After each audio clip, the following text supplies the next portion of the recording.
வைத்தீஸ்வரன் கோயில் ஸ்ரீ தன்வந்திரி அருட்கொடைகளின் சார்பாக உங்கள் அனைவருக்கும் எங்களுடைய அன்பான வணக்கங்கள்.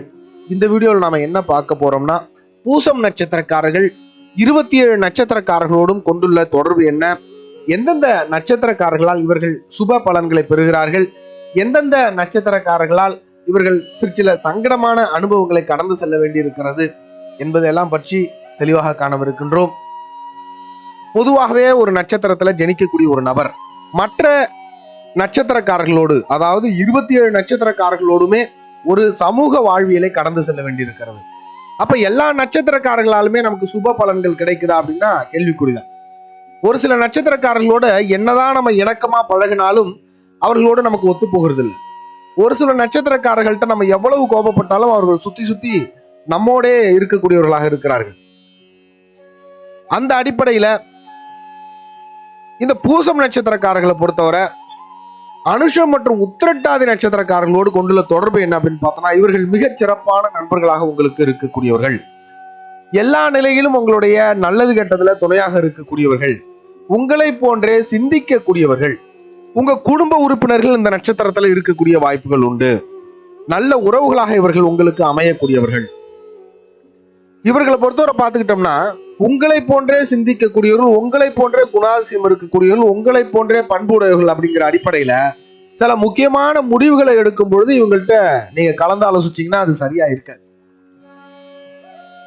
ஏன்னா ஒரு முடிவு எடுக்கும் பொழுது பல்வேறு கோணங்கள்ல யோசிக்கக்கூடிய நபர்களாக இருக்க வேண்டும். அந்த மாதிரி யோசிச்சாதான் அதுக்கு ஒரு தெளிவான தீர்வு கிடைக்கும். அந்த அடிப்படையில இவங்க கூட நீங்க கலந்து ஆலோசிச்சு ஒரு முக்கிய முடிவு எடுத்தீங்கன்னா அது அந்த அளவுக்கு சரியா இருக்கிறது இல்லை நடைமுறையில. அதனால முடிந்த வரைக்கும் முக்கிய முடிவுகளின் பொழுது இவர்களை தள்ளி வைப்பது நல்லது. மற்றபடி எல்லா விதத்திலும் உங்களுக்கு ஒரு சிறந்த உறவுகளாக இருக்கக்கூடியவர்கள் இந்த நட்சத்திரக்காரர். அடுத்தபடியா பார்த்துக்கிட்டோம்னா, ஆயில்யம், கேட்டை, ரேவதி நட்சத்திரக்காரர்கள். இவர்கள் மிகச் சிறப்பான நண்பர்களாக உங்களுக்கு இருக்கக்கூடியவர்கள். உங்களுக்கு செல்வம் சார்ந்த விஷயங்கள்ல வாய்ப்புகளை வழங்கக்கூடியவர்கள். உங்களுடைய அனைத்து காரியங்களிலும் உங்களோட துணை இருக்கக்கூடியவர்கள். உங்களுக்கு வெற்றிக்கான உறுதுணையாக இவர்கள் இருக்கக்கூடியவர்கள். அனைத்து சுப நிகழ்வுகளிலும் முன்னின்று எடுத்து செய்யக்கூடியவர்கள். சுப நிகழ்வுகளை அமைத்து கொடுக்கக்கூடியவர்கள். அதே போல துக்க காரியங்கள்ல உங்களுக்கு ஆறுதலாக இருக்கக்கூடியவர்கள். உங்களுக்கு பண உதவி செய்யக்கூடியவர்கள். எல்லா நிலையிலும் மிகச் சிறப்பான நண்பர்களாக உங்களுக்கு இருக்கக்கூடியவர்கள் இந்த நட்சத்திரம். அடுத்தபடியா பார்த்துக்கிட்டோம்னா, பரணி, பூரம், பூராடம் நட்சத்திரக்காரர்கள். இவர்களை பொறுத்தவரை உங்களுடைய வாழ்க்கையில உங்களுக்கு புண்ணியத்தால் கிடைத்த நண்பர்கள் அப்படின்னு சொல்லலாம். எல்லா விதத்திலும் உங்களுக்கு நல்ல வழியை மட்டுமே காட்டக்கூடியவர்கள். எல்லா விதத்திலும் உங்களுக்கு விசுவாசமாக இருக்கக்கூடியவர்கள். நிறைய நற்சிந்தனைகளை உங்களுக்கு புகட்டக்கூடியவர்கள். ஆன்மீகத்துல உங்களை அதிகப்படியாக ஈடுபடுத்தக்கூடியவர்கள். அது சார்ந்த விஷயங்கள்ல உங்களுக்கு புண்ணியத்தை சேர்த்து தரக்கூடியவர்கள். இவர்களை பொறுத்தவரை என்ன ஒரு டிராபேக் அப்படின்னு பார்த்தோம்னா, இவர்கள் சில இடங்களில் உங்களை பயன்படுத்தக்கூடியவர்கள். அதாவது தன்னுடைய காரியத்துக்காக உங்களை பயன்படுத்திப்பாங்க. மற்றபடி உங்களுக்கு கெடுதலா எதுவும் செய்ய மாட்டாங்க. ஆனால் தன்னுடைய வளர்ச்சிக்காக, தன்னுடைய காரியங்களுக்காக உங்களை பயன்படுத்தக்கூடியவர்களாக இருப்பார்கள். கொஞ்சம் சுயநலம் கூட, வேற ஒண்ணும் இல்லை. மற்றபடி எல்லா விதத்திலும் இவர்கள் நல்ல நண்பர்களாக உங்களுக்கு இருக்கக்கூடியவர்கள். அடுத்தபடியா பார்த்துக்கிட்டோம்னா, ரோகிணி, அஸ்தம், திருவோணம் நட்சத்திரக்காரர்கள் மிகச் சிறப்பான நண்பர்கள். இவர்களை அறிவு சார்ந்த நண்பர்கள்னு கூட நீங்க சொல்லலாம். ஏன்னா எல்லா விதத்திலும் உங்களுக்கு சாதகமாக சிந்திக்கக்கூடியவர்கள். அதாவது நீங்க ஒரு விஷயத்த தீர ஆலோசிக்கணும்னா இவங்க கூட ஆலோசிச்சா ரொம்ப நல்லது. ஏன்னா முக்கியமான முடிவுகளை எடுக்கும் பொழுதெல்லாம் நம்மை விட தெளிவான நபர்களிடம் கலந்து ஆலோசிக்கிறது ரொம்ப நல்லது. இவர்கள் நீங்க ஒரு மடங்கு யோசிச்சீங்கன்னா பல மடங்கு அந்த விஷயத்த உங்க சைட்ல இருந்தே யோசிக்கக்கூடியவர்கள். அந்த அடிப்படையில இவங்களெல்லாம் நீங்க ஒரு மென்டார் மாதிரி வச்சுக்கிட்டீங்கன்னா லைஃப் ரொம்பவே நல்லா இருக்கும். நல்ல ஆலோசகராக உங்களுக்கு இருக்கக்கூடியவர்கள். உங்கள் வளர்ச்சிக்கான வாய்ப்புகளை தரக்கூடியவர்கள். புதிய புதிய வாய்ப்புகளை உங்களுக்கு ஏற்படுத்தி கொடுக்கக்கூடியவர்கள். தொழில் சார்ந்த வாய்ப்புகளை உங்களுக்கு ஏற்படுத்தக்கூடியவர்கள். பண உதவி செய்யக்கூடியவர்கள். எல்லா நிலையிலுமே உங்களுக்கு ஒரு நல்ல நண்பர்களாக இவர்கள் இருக்கக்கூடியவர்கள். அடுத்தபடியா பார்த்துக்கிட்டோம்னா, திருவாதிரை, சுவாதி, சதயம் நட்சத்திரக்காரர்கள். இவர்களை பொறுத்தவரை மிகச் சிறப்பான நண்பர்கள். தொழில் சார்ந்த நண்பர்கள்னு கூட இவங்களை நீங்க சொல்லலாம். எல்லா விதத்திலும் உங்களுடைய திறமையை இவர்கள் நம்பக்கூடியவர்கள். உங்களுடைய திறமையை பத்தி வெளியில பேசக்கூடியவர்கள். உங்களுக்கு புதிய வாய்ப்புகளை நம்பி தரக்கூடியவர்கள். இவங்கெல்லாம் உங்களுக்கு கம்பெனியோடைய ஓனரா இருந்தாங்கன்னா கம்பெனி பொறுப்பையே உங்கள்கிட்ட நம்பி ஒப்படைப்பாங்க. அந்த அளவுக்கு உங்க மேல நம்பிக்கை இருக்கும், உங்க திறமையின் மீது நம்பிக்கை இருக்கும். அதே போல பாத்துக்கிட்டீங்கன்னா இவர்கள் உங்களுக்கு மேனேஜரா இல்ல உங்களோட சுப்பீரியர் அத்தாரிட்டியில இருந்தாங்கன்னா அவங்கள பொறுத்தவரை உங்களை நம்பி சில ப்ராஜெக்ட்ஸ் ஒப்படைப்பாங்க. அவங்க மூலமா உங்களுக்கு ப்ரமோஷன்ஸ் கிடைக்கும். இந்த மாதிரி எல்லா நிலையிலும் உங்களுக்கு வளர்ச்சிக்கான வாய்ப்பை தரக்கூடியவர்கள். அதாவது உங்க திறமைய அடிப்படையில உங்களுக்கு வெற்றி வாய்ப்புகளை, வேலை வாய்ப்புகளை தரக்கூடியவர்கள். எந்த ஒரு காரியமாக இருந்தாலும் யார் அதுல குழப்பத்தை ஏற்படுத்தினாலும் உங்களை தனிப்பட்ட முறையில நம்பி அந்த காரியத்தை ஒப்படைப்பாங்க. எல்லா விதத்திலும் மிகச் சிறப்பான நண்பர்களாக உங்களுக்கு இருக்கக்கூடியவர்கள். பண உதவி செய்யக்கூடியவர்கள். முதல்ல வேலை வாய்ப்பை தேடி நீங்க போறீங்க அப்படின்னா இவர்கள் போன்றவர்கள் தான் உங்களுக்கு வாய்ப்புகளை வழங்குவாங்க. இவர்கள்லாம் நம்ம கூட வச்சுக்கிட்டோம்னா நிச்சயமா வாழ்க்கையில தொழில் சார்ந்து ஒரு நல்ல ஒரு வெற்றியினை அடையக்கூடிய வாய்ப்பு அமையும். அடுத்தபடியா பார்த்துக்கிட்டோம்னா புனர்பூசம், விசாகம், பூரட்டாதி நட்சத்திரக்காரர்கள். இந்த நட்சத்திரக்காரர்களை பொறுத்தவரை உங்களுக்கு மிகச் சிறப்பான நண்பர்கள். எல்லா நிலையிலும் உங்களோட இருக்கக்கூடியவர்கள். அதிகப்படியா நீங்க உங்களுடைய சோகங்களையும் உங்களுடைய சந்தோஷங்களையும் பகிரக்கூடிய நபர்களாக இவர்கள் இருக்கக்கூடியவர்கள். அடிக்கடி நீங்க சந்திக்கக்கூடிய நபர்னு கூட இவங்களை சொல்லலாம். உங்களை பற்றி அதிகப்படியாக மற்றவர்களிடம் பெருமையாக பேசக்கூடியவர்கள், உங்களை விளம்பரப்படுத்தக்கூடியவர்கள், உங்கள் மீது அதீத அன்பு கொண்டவர்கள். உங்களுடைய தொழில் சார்ந்து இவர்கள் நண்பர்களாக இருக்கிற பட்சத்துல உங்களெல்லாம் ரொம்பவே விளம்பரப்படுத்துவாங்க. உங்களுடைய தொழில் சார்ந்தே விளம்பரப்படுத்துவாங்க. எல்லா விதத்திலும் உங்களுக்கு நல்ல பெயரை வாங்கி கொடுக்க வேண்டும் என்கின்ற அடிப்படையில இவர்கள் செயல்படக்கூடியவர்கள். எந்த சூழ்நிலையிலும் உங்களுக்கு கெடுதல் செய்ய மாட்டாங்க. நல்ல ஒரு தொடர்பினை உங்களுக்கு ஏற்படுத்தி கொடுப்பார்கள். தனக்கு இருக்கக்கூடிய அனைத்து நண்பர்களையும் தொடர்புகளையும் உங்களுக்கும் அறிமுகப்படுத்தி அது மூலமா சில வாய்ப்புகளை உங்களுக்கு ஏற்படுத்தி கொடுப்பாங்க. உணர்வு ரீதியான நண்பர்கள்னு கூட இவங்களை சொல்லலாம். நீங்க எவ்வளவுதான் கோபப்பட்டு திட்டினாலும் கூட ஒரு 2 நாள் கோபமா இருந்தாங்கன்னா 3வது நாள் உங்கள்கிட்ட திரும்ப தானா பேசுவாங்க. உங்களுடைய சுப காரியங்களில் உங்களோடு இருக்கக்கூடியவர்கள், உங்களுக்கு உறுதுணையாக இருக்கக்கூடியவர்கள், துக்க காரியங்களில் உங்களுக்கு ஆறுதலாக இருக்கக்கூடியவர்கள், நல்ல குடும்ப உறவுகளாக இவர்கள்லாம் இருக்கக்கூடியவர்கள், நல்ல பழகுவதற்கு மிகச் சிறப்பான நண்பர்களே இவர்களை சொல்லலாம். இவங்களெல்லாம் நம்ம பர்சனல் பிஓ மாதிரியே, செக்ரட்டரி மாதிரியே வச்சுக்கிட்டோம்னா வாழ்க்கையில ஒரு மிகப்பெரிய ஒரு வெற்றி நிலையை அடையலாம். ஆனா இவர்களை பொறுத்தவரை பண பரிவர்த்தனை மட்டும் உங்க கூட பண்ண மாட்டாங்க. பண பரிவர்த்தனை இவர்களோடு நீங்க பண்ண முடியாது. பண உதவி இவர்களிடமிருந்து எதிர்பார்க்க முடியாது.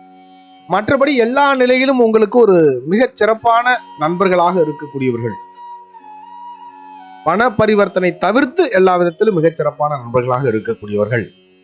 அடுத்தபடியா பார்த்துக்கிட்டோம்னா அஸ்வினி, மகம், மூலம் நட்சத்திரக்காரர்கள். இவர்களை பொறுத்தவரை மிகச் சிறப்பான நண்பர்களாக நமக்கு இருக்கக்கூடியவர்கள். எல்லா நிலையிலும் நம்மோடு இணைந்து பயணிக்கக்கூடியவர்கள். இவர்களை பொறுத்தவரை நாம தைரியம் குறையும் பொழுது அந்த இடங்கள்ல ஒரு பெரிய ஒரு உந்து சக்தியாக இருக்கக்கூடியவர்கள்.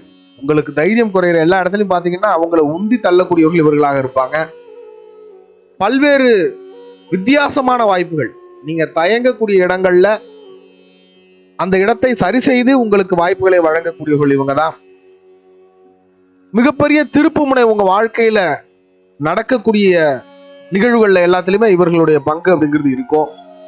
இவர்கள் எந்த அளவுக்கு நல்லது உங்களுக்கு செஞ்சு கொடுக்குறாங்களோ அதே அளவுக்கு இவர்களால சில சங்கடங்கள் உங்களுக்கு ஏற்படக்கூடிய வாய்ப்பு உண்டு. வேணும்னே பண்றது இல்ல. இவர்கள் தன்னுடைய பார்வையிலே சில முடிவுகளை எடுத்துருவாங்க. இது உங்களுக்கு சரியா வரும்னு நினைச்சு அவங்க ஒரு முடிவு எடுப்பாங்க. ஆனா அது உங்களுக்கு சரிப்பட்டு வராது. அவங்க கோணத்துல இருந்து அவங்க பாத்துருவாங்க. அது அவங்களுக்கு சரிப்பட்டு வரும், ஆனா உங்களுக்கு சரிப்பட்டு வராது. அது தெரியாம அவங்க அந்த வாய்ப்பை உங்களுக்கு வழங்குவாங்க. அது உங்களுக்கு சில நேரங்கள்ல சங்கடமா போயிடும். அதனால இவர்களை பொறுத்தவரை நீங்க மென்டார் மாதிரி இவங்களை நீங்க பயன்படுத்தினீங்கன்னா லைஃப்ல ரொம்ப கஷ்டம். இவர்களுடைய ஆலோசனை அப்படிங்கிறது நேரடியா நீங்க அப்படியே பயன்படுத்தக்கூடாது. அதை ஃபில்டர் பண்ணணும்.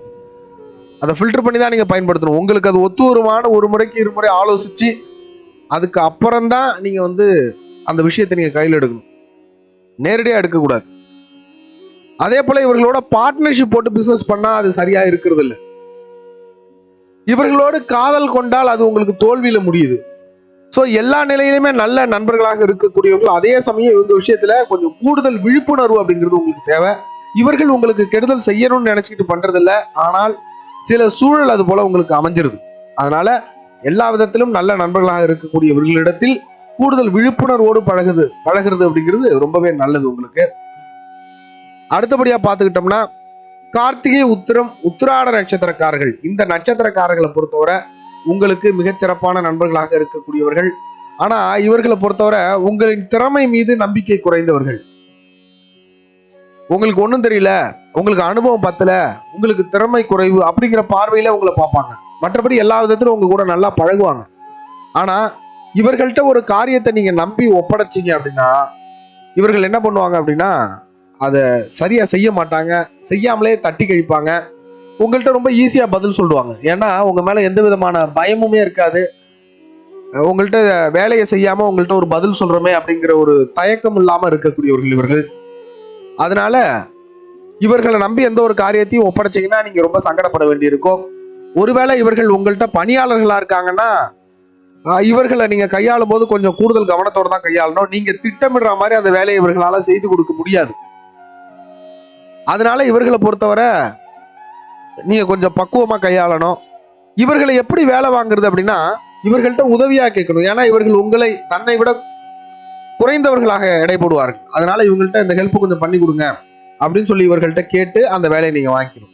தன்னை விட சிறியவர் தன்னிடம் உதவி கேட்கிறார் அப்படிங்கிற அடிப்படையில இவங்க செஞ்சு கொடுப்பாங்க. இவர்களை கட்டளையிட்டு வேலையை வாங்குறதுங்கிறது ரொம்ப கஷ்டமான விஷயம். அதனால இவர்களை பொறுத்தவரை பணியாளர்களாக எடுத்துக்கிறத தவிர்க்கிறது ரொம்ப நல்லது. அப்படி ஒருவேளை பணியாளர்கள் நம்ம கிட்ட இருக்காங்க அப்படின்னா இவர்களை பக்குவத்தோடு கையாளுறது ரொம்பவே நல்லது. அடுத்தபடியா பார்த்துக்கிட்டோம்னா மிருகசிரீஷம், சித்திரை, அவிட்டம், இந்த நட்சத்திரக்காரர்கள்ட்ட ரொம்பவே கூடுதல் கவனத்தோடு நாம் இருக்க வேண்டும். ஏன்னா உங்க கூடவே இருப்பாங்க, உங்களை பற்றி விமர்சிப்பார்கள், எல்லா நிலையிலும் உங்களுக்கு எதிரிகளாக துரோகிகளாக இருக்கக்கூடியவர்கள். ஏன்னா உங்களுக்கு சாதகமான நட்சத்திரமே இவங்க கிடையாது. உங்களோட இருந்து உங்களை பத்தி வெளியில புறம் பேசுவாங்க, ஆனா உங்ககிட்ட வேற மாதிரி பேசுவாங்க. இவர்கள் தனிப்பட்ட முறையில நல்லவர்களாக இருக்கலாம், ஆனா உங்க விஷயத்துல இவர்கள் அந்த அளவுக்கு நல்லவங்களே கிடையாது. அந்த அளவுக்கு ஆரோக்கியமான உறவு இவர்கள் கிடையாது. இவர்களை பொறுத்தவரை அதிகப்படியாக உங்களுக்கு சங்கடங்களையும் கவலைகளையும் ஏற்படுத்தக்கூடியவர்கள், உங்களை தவறாகவே விமர்சிக்கக்கூடியவர்கள். இவர்களை அருகாமையில வச்சுக்கிட்டீங்கன்னா உங்களுக்கு ரொம்ப சங்கடம் ஆயிடும் லைஃப்ல. இவர்களோடு காதல் கொண்டால் வாழ்க்கை ரொம்ப கஷ்டமாயிடும். இவர்களை திருமணம் புரிந்தால் வாழ்க்கையில ஏதாச்சும் ஒரு குறையோடைய உங்களுடைய வாழ்க்கை போற மாதிரி ஆயிடும். ஒரு திருப்தி இல்லாம போயிடும் லைஃப். இவர்களோடு பார்ட்னர்ஷிப் போட்டு பிசினஸ் பண்ணீங்கன்னா வணிகம் அந்த அளவுக்கு சிறப்பா இருக்காது. உங்களுக்கு அது வெற்றி பெற்ற ஒரு வணிகமாக இருக்காது. நம்பிக்கை துரோகிகளாக இவர்கள் இருக்கக்கூடியவர்கள். இவர்களை நம்பிக்கை வட்டாரத்துக்குள்ளார மேக்சிமம் கொண்டு வராதீங்க. ரகசியங்களை இவர்களிடம் பகிராதீர்கள். ரகசியத்தை பகிர்ந்தீங்கன்னா ரொம்ப ஈஸியா வெளில சொல்லுவாங்க. அதே போல இவர்களை அழைச்சிக்கிட்டு போய் ஒரு காரியத்தை நீங்க பேசினா சக்சஸ் ஆகுமா அப்படின்னா அது கஷ்டம்தான். அதனால முடிந்தவரை இவர்களிடம் தள்ளி இருப்பது ரொம்பவே நல்லது. தேவையில்லாம இவர்களை அருகில் வைத்துக்கொண்டு பின்னால கஷ்டப்பட வேண்டாம். முற்பகுதி நல்லா இருக்கு அப்படின்னு நினைச்சு நம்ம பழகிட்டு இருந்தோம்னா பின்னாளில் இவர்கள் எதிரிகளாக மாறும் பொழுது இவர்கள் ரொம்ப சங்கடத்தை ஏற்படுத்துவாங்க. இதுல முக்கியமான விஷயம் என்ன அப்படின்னா இவர்களோடு நாம் சண்டையிடும் பொழுது ஜெயிக்கக்கூடியவர்கள் இவர்களாகவே இருப்பார்கள். அதுதான் நமக்கு பெரிய பிரச்சனை. அதனால எந்த சூழ்நிலையும் இவர்களை நம்மளால ஜெயிக்க முடியாது. அதனால முடிஞ்ச வரை இவர்கள்ட்ட இருந்து தள்ளி இருக்கிறது வாழ்க்கையில ரொம்ப ஆரோக்கியம். இது முழுக்க முழுக்க நடைமுறை வாழ்வியலோடு ஒப்பிட்டு ஆய்வின் அடிப்படையில் செய்யப்பட்ட பதிவு. இதனை கடந்து உங்களுடைய ஜென்ம ஜாதகத்தில் இருக்கக்கூடிய கிரகங்களின் அமைவிற்கேற்ப சில நல்ல உறவுகளும் உங்களுக்கு அமையலாம். உங்களுக்கு ஏதேனும் அனுபவங்கள் இருப்பின் மறக்காம கமெண்ட்ல பதிவு பண்ணுங்க. மற்றவர்களுக்கும் அது பயனுள்ள விதமாக இருக்கும். ஆகவே தவிர்க்க வேண்டிய விஷயங்களை தவிர்த்து செய்யக்கூடிய செயல்களை மிகச் சிறப்பாக செய்வதன் மூலம் மகிழ்ச்சியுடன் வாழ்வீராக. வாழ்க வளமுடன். மீண்டும் அடுத்த வீடியோவில் சந்திப்போம். நன்றி.